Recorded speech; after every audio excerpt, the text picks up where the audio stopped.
Ladies and gentlemen, as we begin our services, if we can please kindly turn off all cell phones or electronic devices, or please place them on silent. Thank you.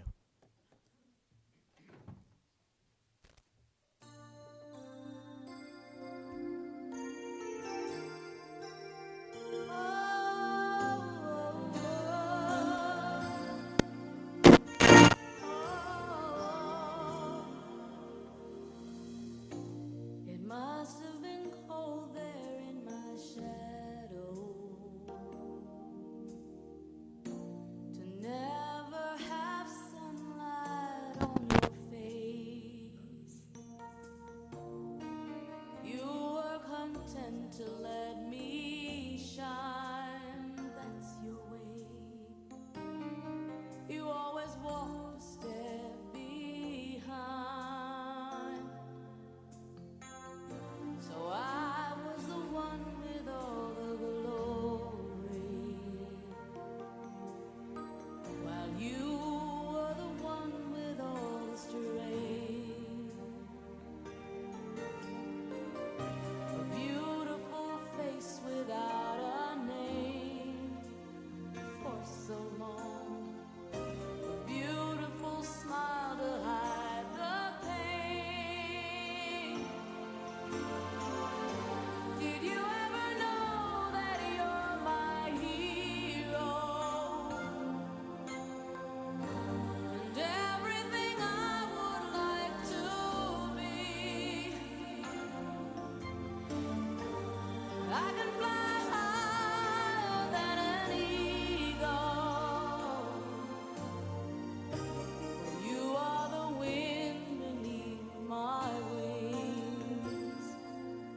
Shalom, everyone.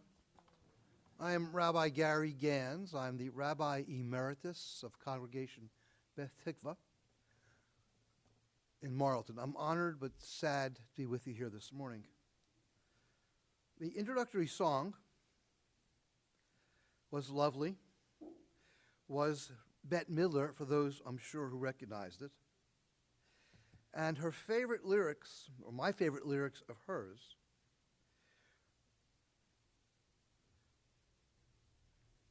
I'm getting to it, excuse me, as you could hear, were "The wind beneath my wings." And in many ways, you here today are that wind as well. You support the family, the friends, and form a community of consolation by your presence. You also may have seen just before we began the formal ceremony, we joined together in community with Kathy's husband and sons and some siblings, and we cut the ribbon. This is the memorial ribbon that is torn, represents their sense of loss and Jewish tradition. You also will notice when you see them later that Dan and Jeff are wearing it on their left-hand sides, whereas Jim and the rest of the family are wearing it on their rights. There's a special relationship that comes with the death of a parent. Bad biology, but good emotion. We once thought the heart was on the left-hand side, and at the death of a parent, that became the symbol of representing that which was lost, a piece of their heart, a piece of their very life itself. I also acknowledge, in addition to her siblings, some of whom are here physically and some are here emotionally. I mentioned Jim, Dan, and his wife, Stacy, and Jeff. There's also a granddaughter, Hannah, and a lot of lovely siblings who knew Kathy at a younger age, knew her vitality, her vibrancy at that time. There was Tom and Roger, twin sister Mary Ann, Carol, and their spouses, and we formed together a support system for them as well as for all of you. I offer on her behalf Psalm 23, known throughout the Western world as part of funereal prayers of support and strength and opportunities to respond to God. I first read an excerpt in Hebrew. Mizmor LeDavid, Adonai ro'i lo echsar, benodesha yarbitzeni, al mei menuchot yanachaleni. Nafshi yeshovev, yancheni b'magle tzedek, lema'an shemo. Gam ki elech begel tzol mavet, lo irara, ki ata imadi. The Lord is my shepherd, I shall not want.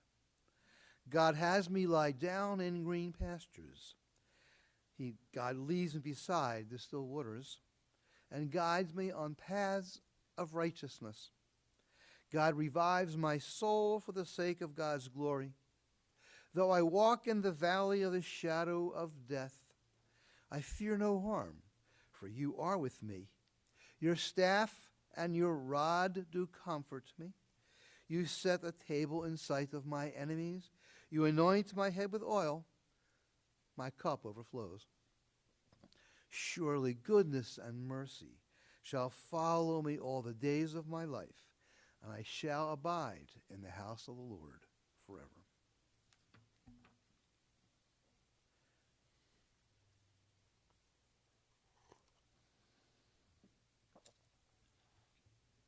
I've been at this podium many times for members of my congregation, indeed my members of the family.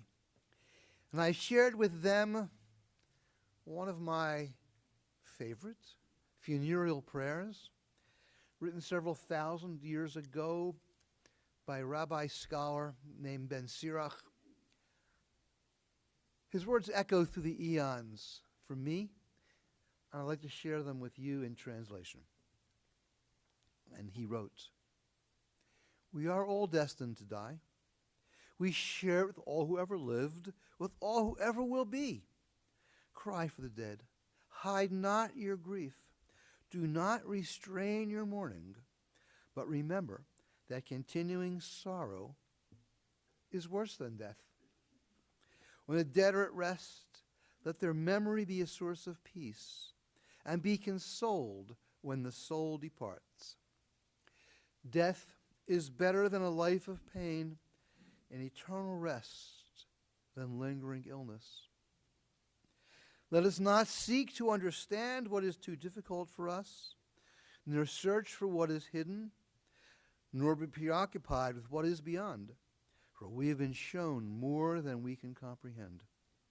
As a drop of water in the sea, as a grain of sand on the shore, are our few days in eternity. The good things in life last for a short time, but a good name, a good reputation, endures forever."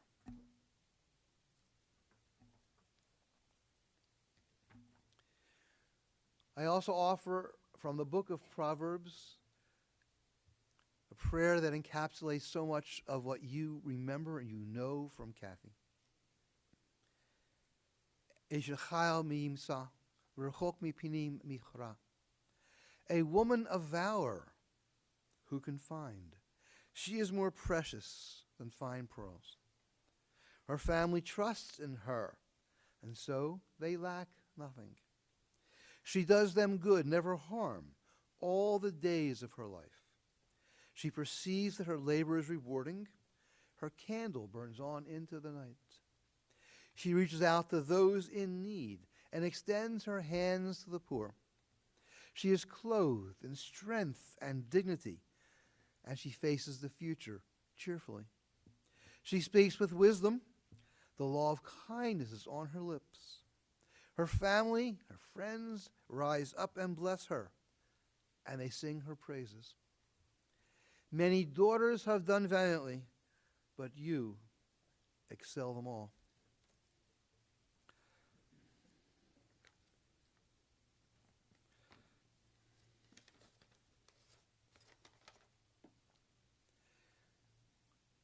I welcome you to turn to the website at some point for the funeral home to see the lovely obituary that was written for Kathy. Some of you are shaking your heads. You've already done so. I'm going to share an excerpt, perhaps later another one.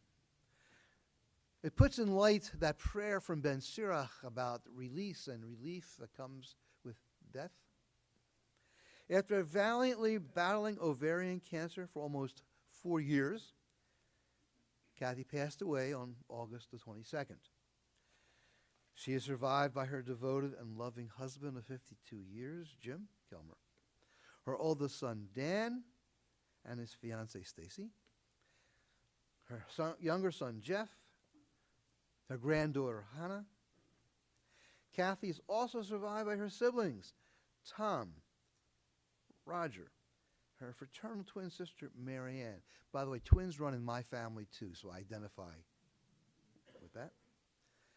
And her youngest sister, Carol. And many dear cousins, nieces, nephews, and very close friends. Kathy was born in South Philadelphia, 1 minute ahead of her twin, Marianne. She also represents the connection to her other siblings. She spent her elementary and junior years attending St. Richard's Catholic and then on to St. Maria Goretti High School. She was a gregarious, kind, smart, and sensitive young girl, spending her days roller skating and playing double dutch on the South Philly streets and cello in the school's musical department. I might add that I also appreciated the collage of lovely pictures throughout her life that I got to see while awaiting the ceremony. It'll be available in the lobby. I recommend you spend some time on your way out if you haven't had a chance yet to see them. When Kathy graduated high school, she took a job working for First Pennsylvania Company Bank, or earning college credits in night classes at U of P. Though she did not complete enough credits to earn her bachelor's, Kathy continued to educate herself through her consumption of various books. Kathy also worked for Children's Hospital, but it was when she returned to a career in banking that the hand of fate would lead her into life into a new and exciting direction. A smitten young man named Jim Kellmer, making a daily business deposit, asked the beautiful teller for a date. And the rest is history.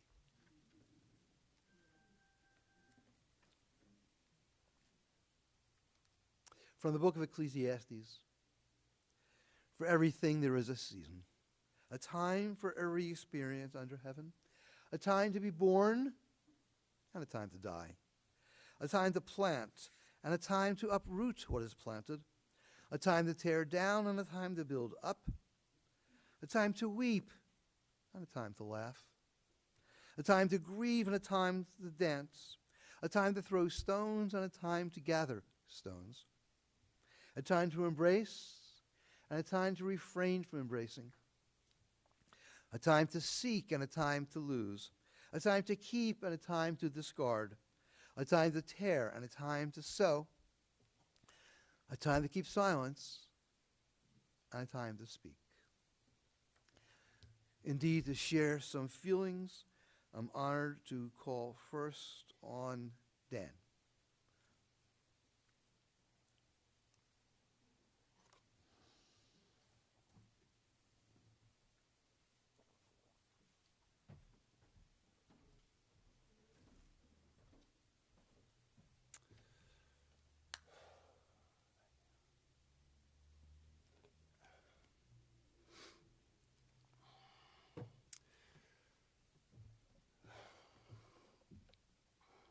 Good morning, everyone.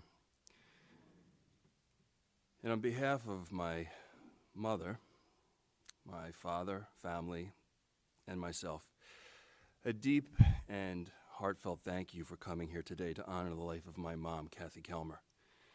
And thank you, Rabbi Gans and Platt Memorial, for helping us through such a difficult time.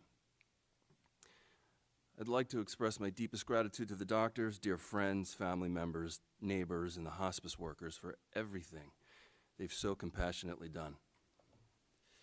And I forgot my glasses. There we go. This is a very somber day as we grieve and say goodbye to the one of the all-time greats, Kathleen Kellmer.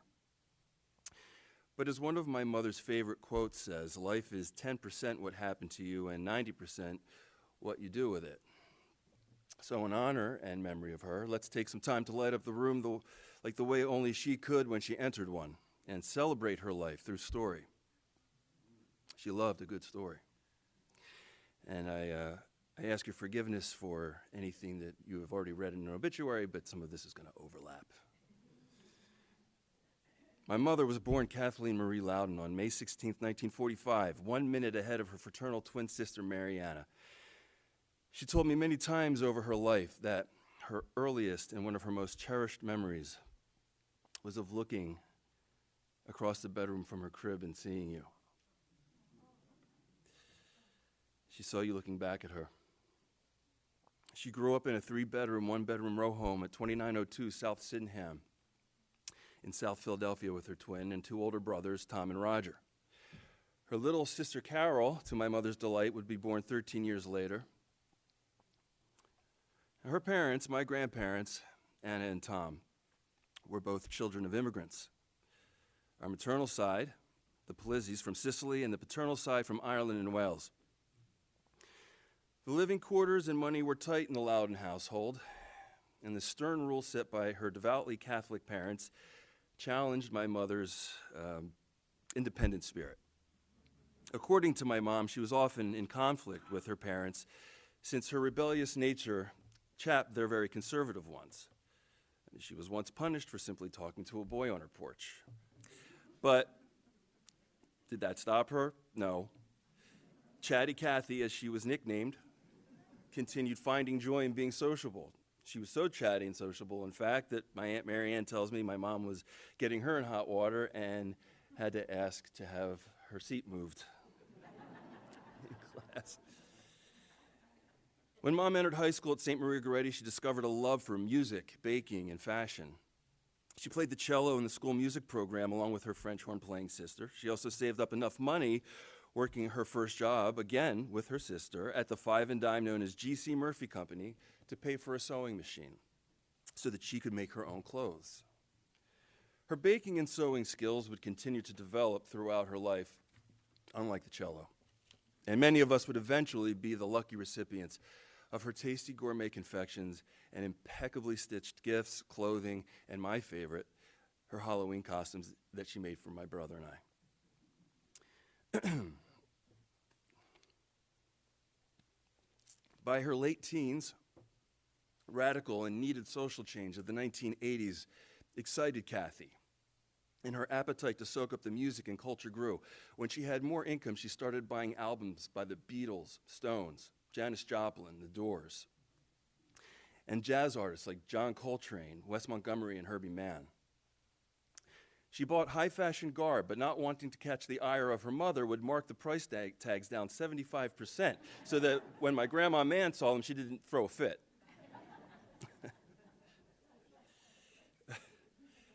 Kathy sought to educate herself further, even though it wasn't necessarily encouraged further after high school. So she worked a day job at First Pennsylvania Bank as a teller, again, along with my Aunt Mary Ann, and took night classes at University of Pennsylvania. After some time in banking, she began working in an administrative role for Children's Hospital, and apparently the boss was a wretch, so she left that and went back to being a teller. She was much happier. One day, a representative from the Models Guild of Philadelphia spotted my mom. I think it was on the street, maybe waiting for the bus. And he gave her a card, and soon, a promising career in fashion modeling began. I have the faintest memory as a child of the babysitter turning on the television so that I could see my mom walk the catwalk on a local fashion show. It's amazing. I just remember lighting up like my light bright set.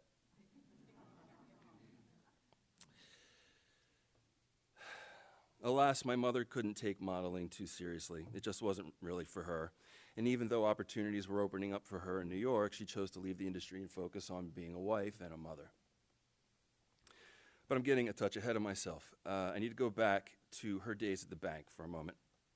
So one day, and I've heard this story a million times, my dad, Jim Kellmer, was making a daily business deposit. He was in line when the manager walked over to him and said, "Why don't you go over to the teller over there?"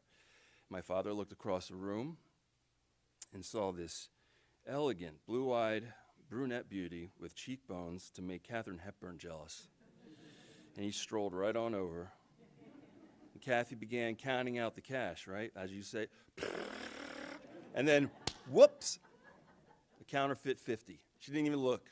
She could feel it. And she goes, "This isn't a real 50. My dad, "What? Yes, it is." "No, it's not." "I have to report it." "Do you really?" "Yes."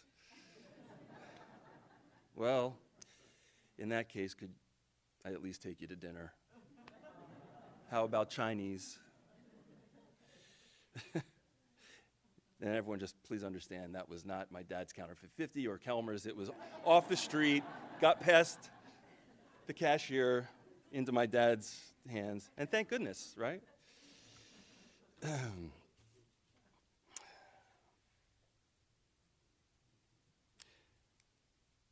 A love story for the ages was born. Kathy and Jim fell deeply in love, madly in love, and what a scandalous love it was. Neither my Italian-Irish grandparents nor my Jewish grandparents necessarily supported this union. I mean, on one side it was, who is the shiksa from South Philly? And on the other was, you're going to marry a Jew?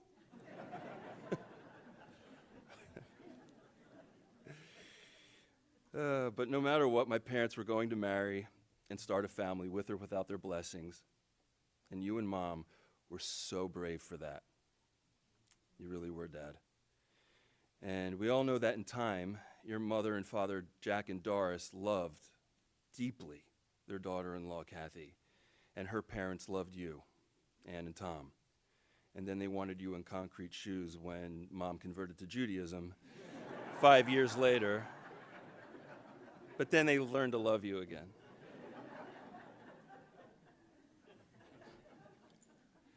My parents would have been married 53 years this coming September, and when I tell you that they loved each other, let me tell you, they loved each other. I would often blush when I saw how they couldn't keep their hands off of one another throughout my childhood. I wrote the following in their 50th anniversary tribute book a few years ago, that on one Christmas Eve, when I was about 10 years old, we were at a family friend's house. And late in the evening, I walked into the family room to see my parents slow dancing and kissing each other like Burt Lancaster and Deborah Kerr in From Here to Eternity. It was such a beautiful and reassuring sight for a little boy to see his parents so in love. My mother was the bedrock of our family. She created a safe, warm, and delicious home to live in, and she opened it to so many.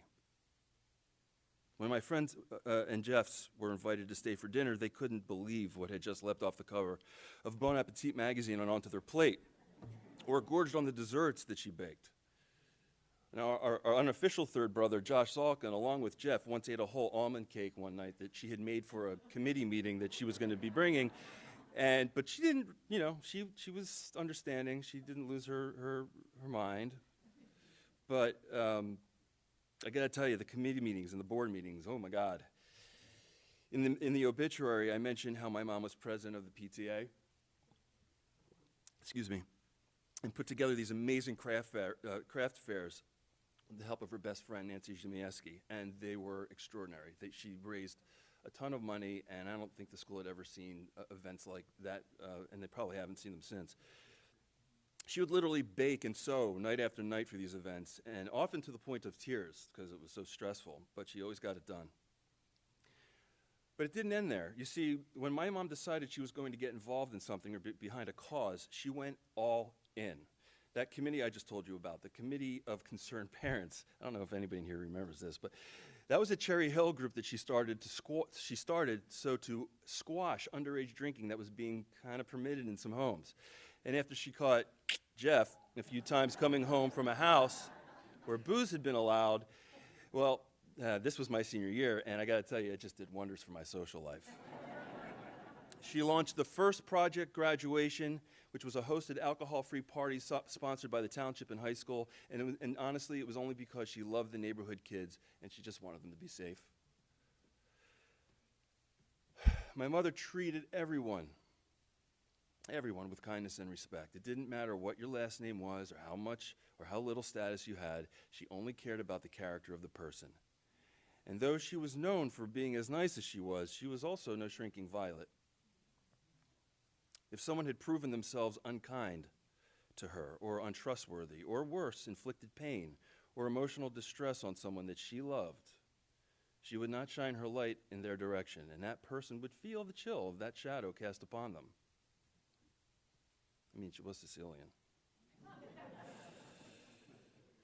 She loathed bullies, corruption, and people who abused their power and authority.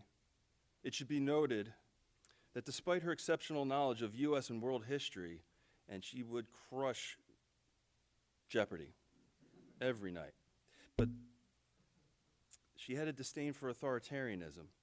And the irony is that when I was a child, I would protest her rules by saying, "But Mom, that's not fair."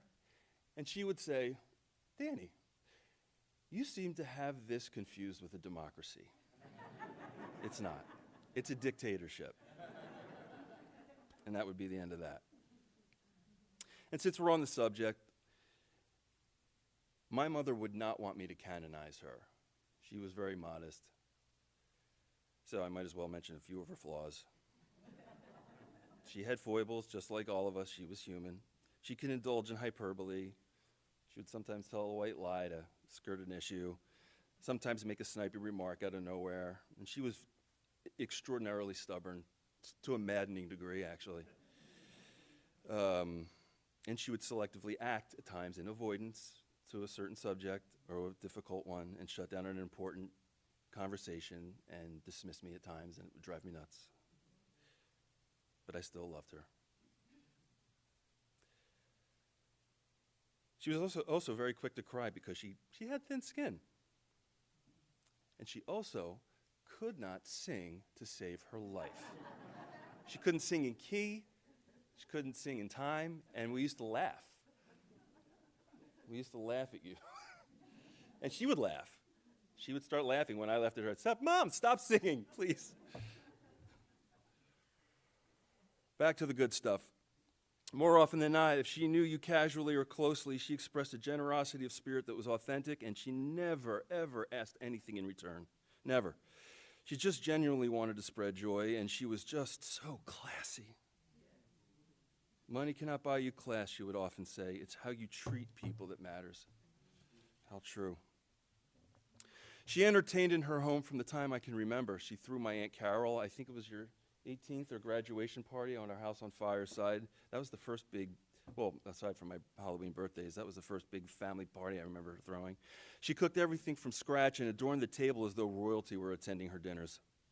She learned the Jewish traditions so thoroughly that she was schooling my dad on how to conduct the holidays, and this Shiksa convert made the best matzo ball soup ever, period.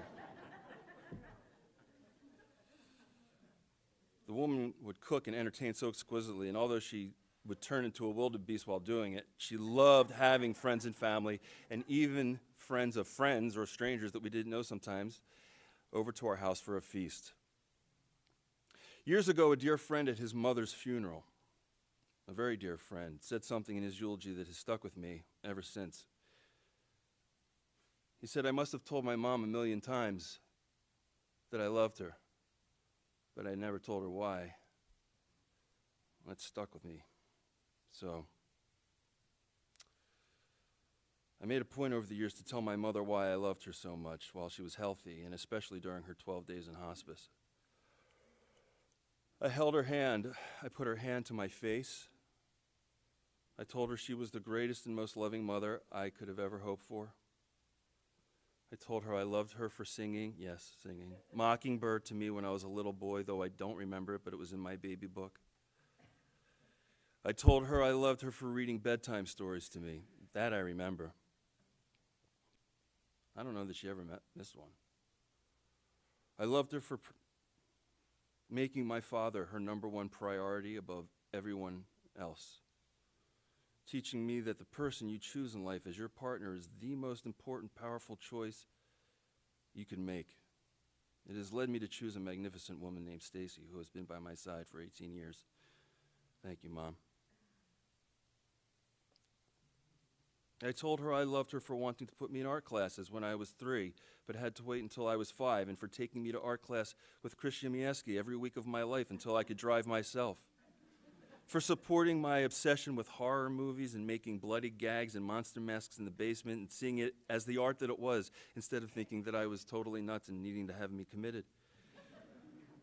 I told her that I loved her for being brave enough to send us to sleepaway camp and then wilderness trips, where Jeff and I learned to overcome great adversity and within the beauty of nature. I loved her for teaching me the importance of manners. She stressed the art of the handwritten thank you note, to remember people's names and birthdays as best as I could, to make people feel special simply because they were. One day, about 6 years ago, feeling down about my struggle to make it big as an actor, I called my mother and I told her that I was sorry that I hadn't hit the big time yet to make her proud. She shut that down real fast. Danny, I think what you're doing is amazing and so brave. I don't know how you do it. You do make me proud, and I never felt otherwise. Me or your dad. So what you're feeling is on you. That was really powerful to hear. When my mother was first diagnosed with stage 3 cancer 4 years ago, needless to say, it was devastating to hear. But in Kathy Kellmer's inimitable style, she looked at the positive side of it. She really did, and because it was caught before being stage 4, and she would say, well, I'm in the best care around. And my mother fought, and I mean she fought. I've never seen that kind of quiet fortitude on anyone. Dad, you were an exceptionally loving and attentive husband. We all know how hard seeing the love of your life suffer was. And it's hard, it's if not impossible to make sense of it. And I thank you for being Mom's rock in her life with you, but especially in her time of great need. You are a beautiful man, and I love you. Mom, you sure picked right. It was such an honor and privilege to help take care of my mother through this to the very end. One of the last things I told her was that I didn't know what I ever did to deserve such a magnificent person as a mother, but I hit the cosmic jackpot when it came to having her as my mom. I will be strong and vulnerable, as you taught me to be, Mom. But right now, the world looks different. I'm disoriented and devastated while soaked in gratitude for the life we shared together as mother and son. I love you with all that I am, and I will miss you for the rest of my life. Thank you.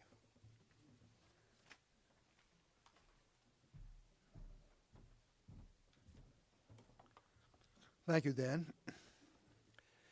Back in the day, I was a regular customer at Classic Cake,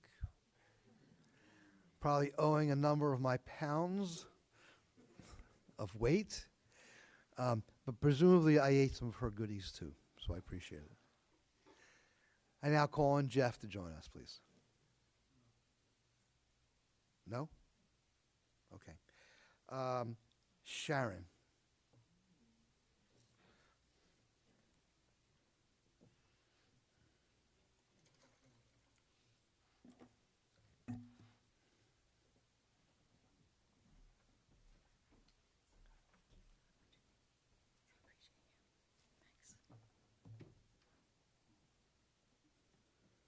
Hi, everybody, and good morning.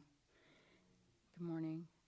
First, I want to thank Rabbi Gantz. Thank you for bringing us all here together for this beautiful service and to mourn and to celebrate my dear Aunt Kathleen and Uncle Jimmy, Danny, and Jeff, and Stacy. You know my heart's with you, and I love you. I love you dearly.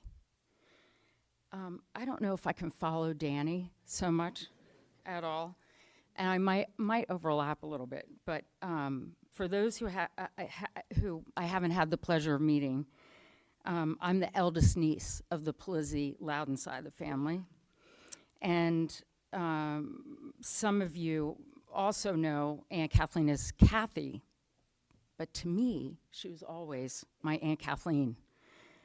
She was a second mom, an older sister, a very close friend, fellow crazy sports fan, a foodie, political junkie, my fashionista, shared love for organization and order, which was tradition in our family, for sure. And she held that up, and we loved our OCD. We were proud of it. And the book, she was a voracious reader, and we would talk about it a lot. The book she read, art, absolutely, birds, life, and she was my confidant. She actually took some secrets with her, which I'm so thrilled that she did. Thank you very much, Aunt Kathleen. But she was certainly a mentor, and was she ever? Now, I say these things because for those of us who knew her, I bet you can identify with what I'm going to say here. So Aunt Kathleen was a gorgeous powerhouse, and I'm seeing her and I'm feeling her here. She never liked me saying that, actually. I would say, "You're beautiful, you're gorgeous, enough, enough." That's what she would say. She's gonna say that to me probably in the middle of this. She's gorgeous powerhouse, inside and out, leading with generosity, grace, empathy, and most of all, love. She taught me what that meant. She thrived on building community and was a super connector, which could be experienced over her, as Danny was saying, fabulous meals. I wish I could have bottled some of that laughter, the roaring laughter we had while enjoying those tasty meals. They probably couldn't have happened without the gift of her touch and her sensitivity to what she put on the plate. Okay, and Kathleen, I know you're cringing, so I'm going to wrap this up soon. What I loved about Aunt Kathleen was her openness. She was always interested in learning and listening. I'm sure those of you who have had the great fortune of spending time with her would agree that no matter if it was a trip to Wegmans, she changed my life with that. I'm obsessed with Wegmans. Or hanging out in her kitchen, that was always a joy. Or the very long conversations that range from emotionally intellectual to silly. They were experiences that I will miss greatly. She took care of everybody. I'm sure a lot of people in this room, you felt her care. Fully vested in the people she loved. Her zest for life and maxing out on experiences was contagious. Her empathy of others, risk-taking, a fierce feminist, ability to express strong opinions, love that, and her never-ending unconditional support led me to be the strong woman I am today. A huge gift. I'm just going to share a couple examples. One in particular, of how she always thought of other people first. So just a few weeks before she entered into hospice care, we were naturally watching Dateline. I don't know if you knew, but she was obsessed with that, as I was. And of course, a commercial for the Shriners Children's Hospital came on. And in fact, it was the commercial that was repeated through the entire program. So I asked Aunt Kathleen, I said, does it bother you that this same commercial you're seeing it over and over again? She said, no, because it always reminded her to keep things in perspective because others were suffering much greater misfortune. Again, another lesson from Aunt Kathleen to keep me in check, to have compassion and not judgment. That's who she was and will always be. Within me and all of us, a creator and keeper of space, a gatherer of loved ones, as she has done here today and will for as long as we live. I'm very grateful to you, to all of you, to Stacy, Danny, Jeff, and Uncle Jimmy, to spend time with her over her hospice care. One of those times, I asked her if she would continue to be a mentor to me, which she will, but to watch over me and be present wherever she is when I pass, to welcome me back into her world. But looking around this room, I see that we are her world. It's only through us that she's not going anywhere. That gives me great comfort, and I hope it does for you as well. I just want to add to, before she passed, I said, wherever you are, I don't know where that place looks like or what it is, but please tell Nana to be nice to you and welcome you in. Thank you so much. Thank you all so much. Thank you, Robert.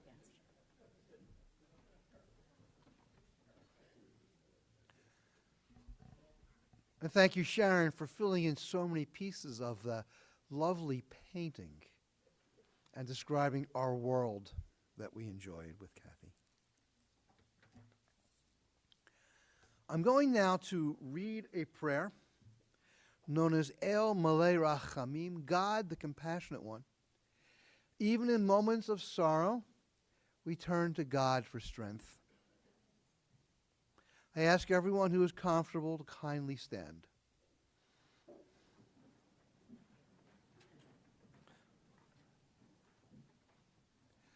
El Malei Rachamim, Shochen Bamromim, Hamtzei Menucha Nechona Tachat Kanfei HaShechina, B'ma'alot Kedoshim Toharim, כזוהר הרקיע מזהירים. את נשמתה ישרה שהלכה לעולמה. בגן עדן תהא מנוחתה. אנא בעל הרחמים, הסתיריה בסתר כנפיך לעולמים, וצרור בצרור חיים את נשמתה. אדוני הוא נחלתה, ותנוח בשלום המשכבה, ונאמר Amen. O God, exalted and full of compassion, grant perfect peace in your sheltering presence among the holy and pure, the soul of Kathy, who has gone to her eternal home. Master of mercy, we beseech you, remember all the worthy and righteous deeds that she performed in the land of the living. May her soul be bound up in the bond of life. The Lord is her portion. May she rest in the tranquility of shalom, of peace. And let us all say, Amen. Please be seated.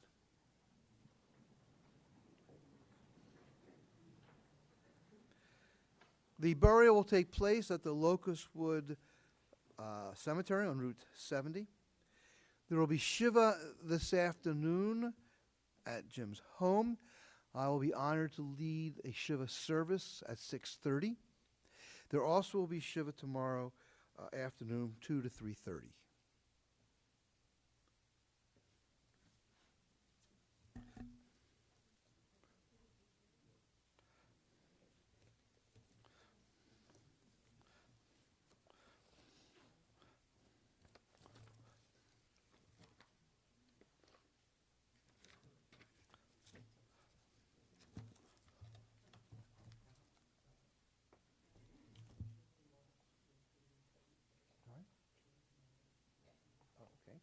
Shiva tomorrow is 4:30 to 8:30. I stand corrected.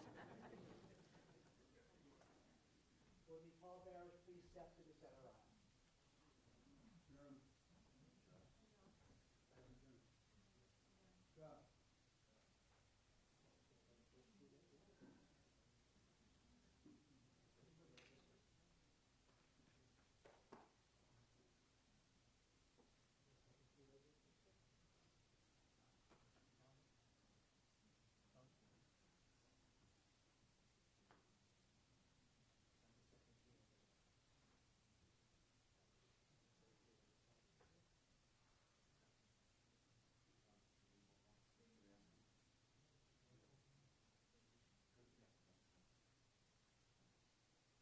And I'll ask if we can rise once more, please.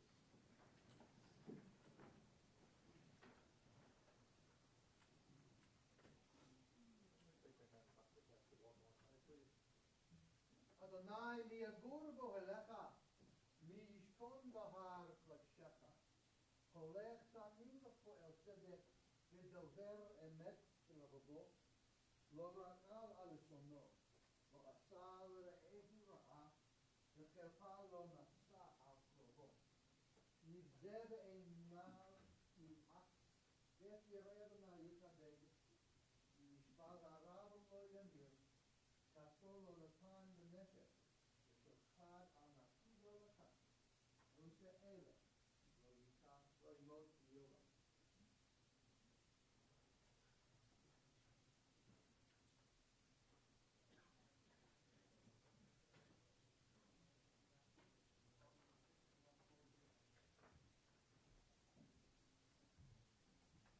You may be seated, please.